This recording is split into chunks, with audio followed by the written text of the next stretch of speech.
Hello and welcome. My name is Biagio Mazza, Pastoral Associate at St. Sabina Parish in Belton, Missouri, and I'm here to welcome you to another Do You Know series question. Today's Do You Know question is, do you know the difference between catechesis and faith formation? All people, by their very nature, should be lifelong learners, especially in the area of their faith and spirituality. Learning actually broadens and enhances our understanding of things in such a way that it opens up to new perspectives and new ways of looking at things.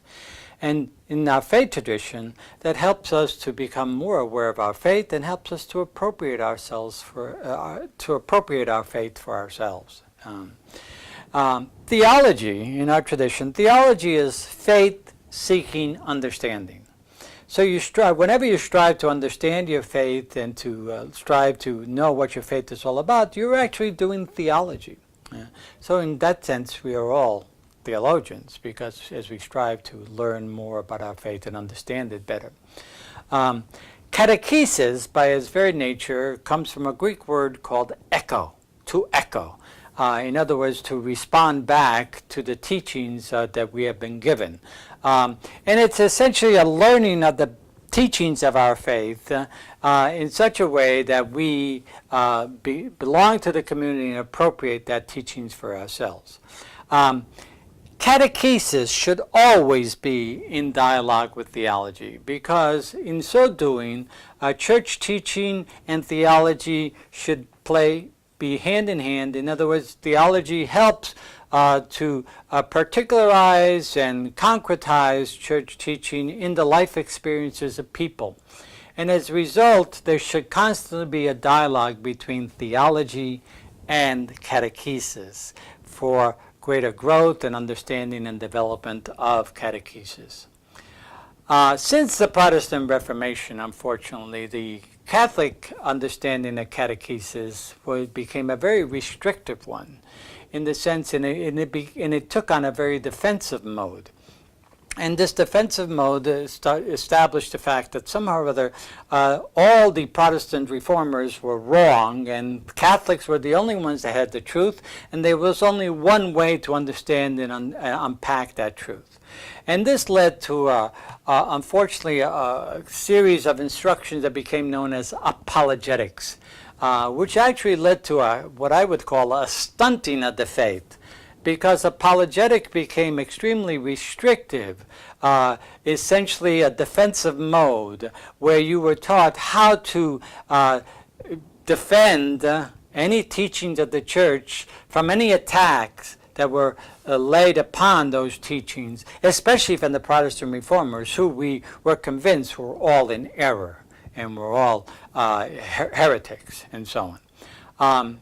So a better term, really, since the Second Vatican Council, catechesis has taken on a broader and much richer significance and meaning than it had previous to the Second Vatican Council, simply because it moved away from the defensive stance of the Protestant Reformation and reaction to it.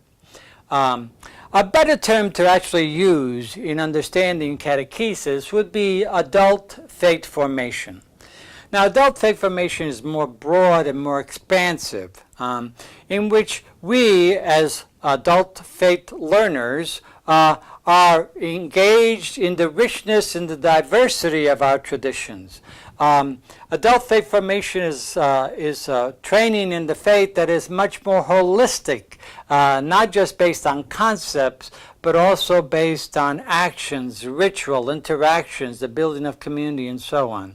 So it's a holistic approach and understanding of what catechesis is all about, and exposes the learner to the richness and diversity of the tradition that has existed in for 2,000 years, the wisdom that has been handed down to us, leading to the insight that we have not always done things this way. There are many ways in which we have done it, and many ways and different ways in which we understood our own teachings and our own traditions and so on. It speaks more, adult faith formation speaks more to my appropriation of the teachings of the church, which are more in tune with my understanding of the life experiences and what I know about what is going on in the world today. And so it's always, adult faith formation includes catechesis, but goes way beyond it in terms of exposing the learner to the richness and the diversity of our tradition, enabling the learner to then seek and understand the richness of the faith better, and hopefully leading to their appropriation of the faith based on what they feel is speaking to their own understanding of life and their own relationship to God. The